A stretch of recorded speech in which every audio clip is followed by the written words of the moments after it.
L'histoire de l'épisode 37 de la saison 1 de Dinosaur King. Sur l'île de Gang Alpha, le Dr Z est couché dans son lit car son dos lui fait encore très mal. Ses sbires faux culs lui rapportent son repas et les jettent de sa chambre afin qu'ils aillent chercher une nouvelle carte. Cependant, ils perdent leur scanner alpha qui sont récupérés par Rod et Laura. Plus tard, Rod et Laura regardent une vieille vidéo d'eux où ils quittent leurs parents pour aller voir leur grand-père. Laura ressent un profondément sentiment de manque. Récupérer les scanners alpha était une mission par set et la suite est d'aller récupérer des nouvelles cartes, ainsi de récupérer celle de la D-Team. Pour être sûr de leur coup, Seth leur donne sa carte triangulaire du Vélociraptor. Nous retrouvons Max en train de regarder un film de western et se prend pour le personnage principal, mais Champ l'interrompt. Entre temps, deux fermiers trouvent une capsule dans leur brasier et font éclore un dinosaure effrayant leur troupeau de vaches. La D-Team se dépêche d'aller aux États-Unis, plus précisément dans l'Oklahoma, et Spike leur donne son fouet. Une fois là-bas, ils se rendent compte que les gens sont habillés en mode cow-boy. Ils trouvent un vrai rodéo et voient Rod et Laura en train de discuter avec le présentateur. Ils se font prendre à revers et Max est obligé de monter sur la monture et contre toute attente, Max réussit à s'en sortir. Il utilise le fouet de son père, ce qui emmène son cheval à faire du hors-piste. Le gang alpha arrive eux aussi en cheval, enfin sur des robots alpha avec un uniforme de cheval et trouve au loin un troupeau de vaches qui se font poursuivre par un Saurophaganax prêt à les dévorer. Xander fait apparaître Spinny et fonce droit sur lui, mais le carnivore réussit à se défendre.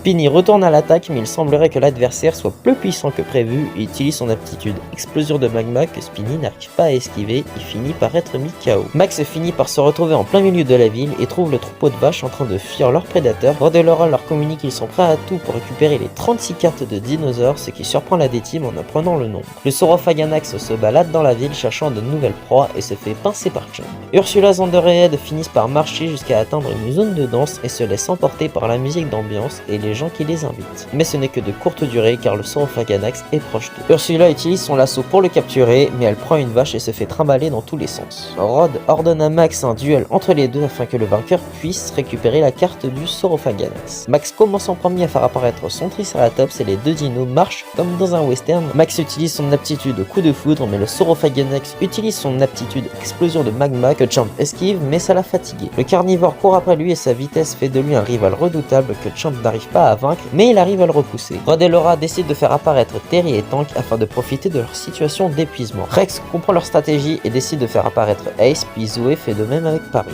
Ace utilise son aptitude cyclone et Zoé son aptitude aile métallique, mais les deux sont perturbés par la réapparition des Vélociraptors de Rod en utilisant leur attaque parade spéciale. Ils poursuivent en utilisant la carte d'aptitude explosion volcanique contre le Saurophaganax qui est mis KO. Les deux enfants montent sur leur hoverboard et arrivent à récupérer la carte du nouveau dino. Ils laissent la D-Team dégoûtée de s'être fait avoir et Rex et Zoé s'en prennent à Max car son ego a été trop imprudent. De retour sur l'île Zeta, Seth est très satisfait de la mission réussie par Rod et Laura et auront des nouvelles missions de ce genre dans l'avenir.